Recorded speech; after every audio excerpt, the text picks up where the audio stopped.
안녕하세요. 서초동 법무사 김철중입니다. 오늘은 체불 사유서 작성하는 방법하고 재산 명시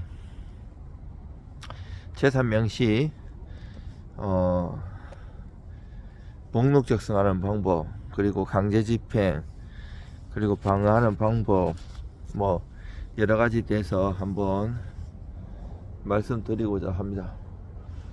지금 저는 이제 서울교육대학교에 나와 있고요. 제 서초동 사무실에 바로 서울교대역이 바로 옆에 있어요. 교대역 13번 출구. 우리가 돈을 갚지 않으면 채권자가 공정증서를 써달라고 한다든지, 아니면 판결 받아가지고 이제 소송을 먼저 제기해요. 그래서 뭐 지급명령이나 이행공고를 보내가지고, 그 지급명령은 내가 처음에 신청하는 거고 금액이 상관없고요. 이행공고는 3천만원 이하에 대해서 판사님이 보시고 채무자가 이해 안 할 것 같으면 보내는데, 둘 다 이의 신청을 하면 이의 신청하면 2주 내에 이의 신청하면 소송으로 진행이 돼요.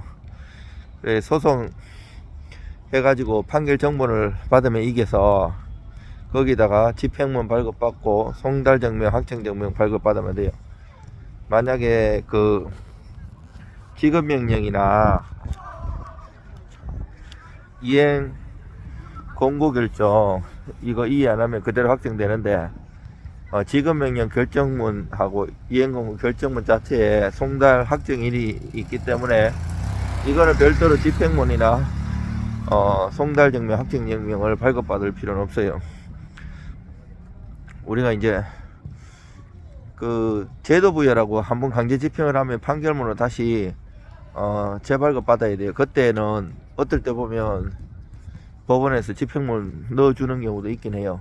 그렇지만 500원 인지는 다시 안 내도 되고요. 송달증명, 확정증명 각 500원씩인데 그것도 안 내도 돼요. 근데 판결문 같은 경우에는 집행문 500원, 송달증명 500원, 확정증명 500원 따로 내셔야 되고요. 그리고 이제 판결 확정되고 확정일 초일 불산이 그 다음날부터 해서 6개월 동안 안 갚으면 그 다음날 할 수 있는 게 채무불이행제 명부등기예요.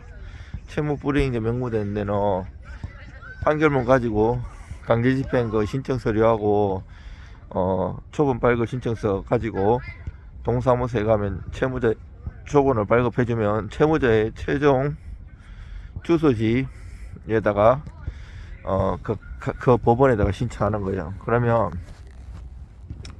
그 신문서를 보내요. 법원에서 야 너 10일 내에 뭐 사유서 답변서 할 말 있으면 한번 해봐라 이렇게 보내면, 보통 채무자들이 포기를 해요. 뭐 이거 내가 돈 못 갚았는데 뭐 되겠나 싶어 가지고. 물론 내가 갚았으면 다시 청구 이의서나 강제집행 정지 신청 이런 걸 해야 되지만, 여러 가지 사유로 내가 뭘 얼마씩 갚겠다, 아니면 원금을 좀 감액해 달라, 아니면 내가 개인회생 하겠다, 파산하겠다, 여러 가지 자구책을 낼 수도 있고요. 보통 채무불이행제 명부등재까지 신청하는 거는 갈 때까지 간 거거든요. 이건 6개월 후에 할 수 있는 거지만, 그 전에 뭐 부동산 있으면 경매, 재산 명시 신청 뭐 이런 거는 바로 확정되면 다 할 수 있어요. 물론 확정 안 되더라도 항소 상고할 때 진행이 되더라도 1심에서 청구 판결 취지에 보통 가집행할 수 있다고 나와요. 그러면 가집행을 할 수 있어요. 그리고 이제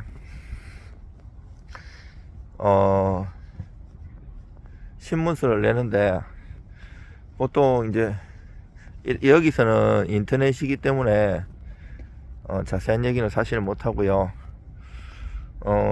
상담 전화 주시면 상담료는 받는데 저한테 어차피 일을 맡기실 거예요. 아무리 상담 잘해줘도 본인이 쓰는 데는 한계가 있어가지고 그 구구절절하게 잘 써야 돼요. 그러면 보수 받는 거에서 그 상담료 10만원 받은 거, 상담료 받은 거 빼줘요. 그리고 뭐 꼭 상담료를 받으려고 하는 건 아닌데, 우리 법무사 변호사는 상담료를 받고 상담하게 돼 있고, 그 상담료 안 받으면 묻기만 하고, 저희들 시간이 금인데 엄청 바쁜 사람들인데 대충 묻고 본인들이 쓰거나 딴 데 가고 이러걸랑요. 본인들이 쓰면 그만큼 손해예요. 뭐 비용 많이 받는 것도 아니고, 그게 대충 쓰고 이렇게 그렇게 해서 될 일이 아니걸랑요. 원칙은 다 갖고 청구유서나 강제집행 정지 신청을 해야 되는데, 변칙적으로 사정으로 하는 거기 때문에 그걸 보내면 법원에서 다시 채권자한테 보내주걸랑요. 그러면 그 채권자가 그거를 보고 잘 또 답변을 해요. 그럼 또 재답변을 해야 되고요. 상당히 복잡해요. 그리고 이제 여러 가지 또 있어요. 뭐 내가 다른 재산이 있으면 그것부터 강제집행하지, 이 제일 강력한 채무불이행죄 명부등재 못하냐, 이렇게 답변하는 경우도 있고, 사건마다 케이스마다 다 달라요. 그리고 이제 재산 명시 보내는 거 있어요. 이거는 재산 명시는 확정 안 되더라도 판결 받으면 송달증명 있으면 보내는데, 이거는 그 재산 조사를 하기 위한 전 단계이기도 하지만, 요새는 그 신용정보회사한테 그 신용조사만 맡겨가지고 강제집행은 법무사가, 어차피 법무사 변호사밖에 강제집행을 못해. 신용조사에서 하는 거는 불법이고, 그분들이 이제 성공보수도 30% 이상 변호사님들 이렇게 받는데, 저 같은 경우는 성공보수 같은 거는 전혀 안 받아요. 법비용만 받고요. 이게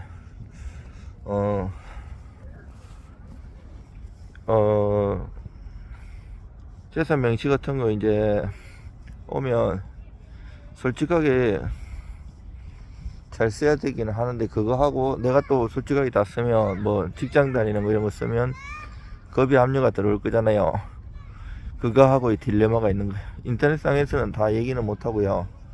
하여튼 잘 성실하게 쓰는데, 그 와중에서도 여러 가지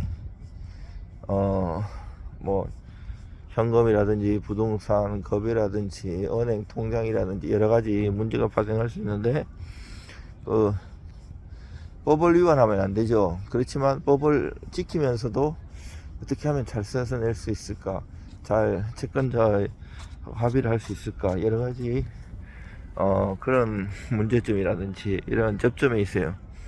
그리고 이제 강제집행을 많이 하는 게 통장이나 보험압류인데, 통장압류 같은 경우 이제 은행 파악해가지고 은행을 이제 이제 신용조사 회사들도 다 여러 가지 천차만별이 있는데, 비용도 천차만별이고, 이제 카드 쓰는 걸 추적해가지고 은행을 파악하는 방법도 있고, 그래서 100%로 정확하진 않아요. 왜냐면 보통은 국민카드 쓰는 사람 국민은행 이용하긴 하지만 다른 은행 이용하는 경우도 있고, 저 같은 경우도 카드 많이 쓰고 있지만 은행은 다른 데다 쓸 수 있는 거거든요. 여러 가지 상황 따라 다르고, 그 채권 압류 추심인데, 그 채권 압류 및 추심 명령 같은 경우에는 그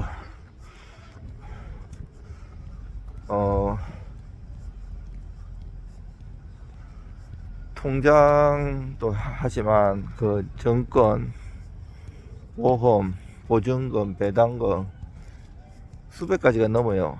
채권 관련해서 다 할 수 있고, 또 할 수 있는 게 유치동산 강제집행인데, 유치동산 강제집행은 그 저거예요. 그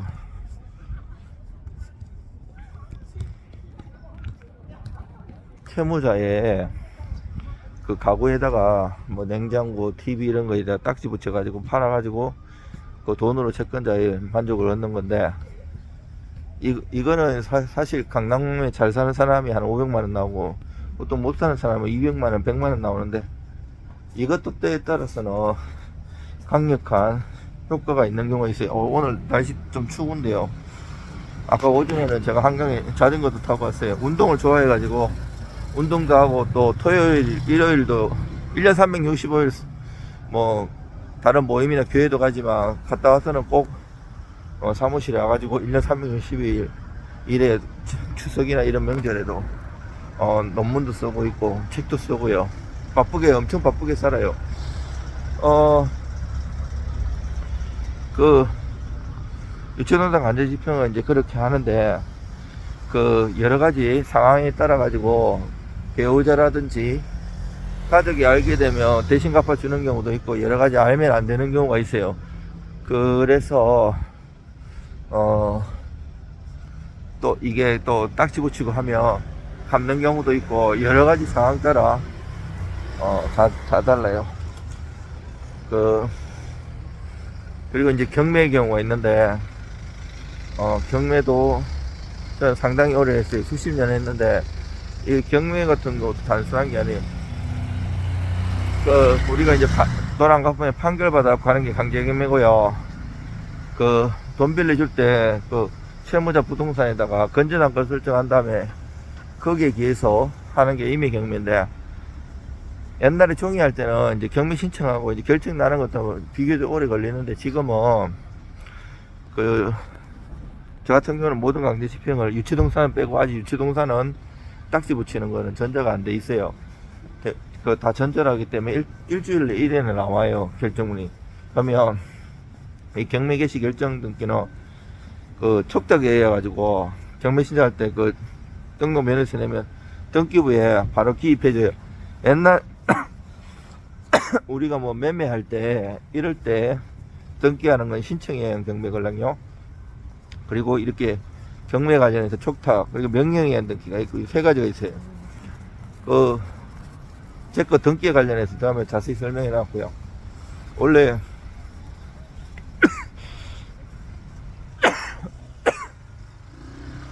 신청해야 하는 등기는 공동신청의 원칙인데, 당사자 일방이 협력하지 않으면 판결 받아가지고 단독 신청할 수도 있어요. 그리고 강제 집행할 수 있는 게 이거 말고도 수십 가지가 넘어요. 엄청나게 많아요. 저는 이제 돈 못 받은 거 이래 했을 때 딱 보고, 경매도 단순히 무조건 넣어갖고 무행의 경매를 갖고 민사집행법 102조에 있는데 자꾸 떨어지고 이러면, 야, 니가 경매 신청했는데 니 채권이 얼마 있는데 이거 어차피 회수 못할 것 같은데 어떻게 할래? 이렇게 나와요. 그래서 그거를 미리 경매 넣기 전에 권리 분석을 잘 해가지고 넣어가지고 도움이 될지 이런 걸 잘 판단해가지고 하셔야 돼요. 대충 해갖고는 손실 볼 수가 있어요. 이상 서초동 모무사 김철중입니다.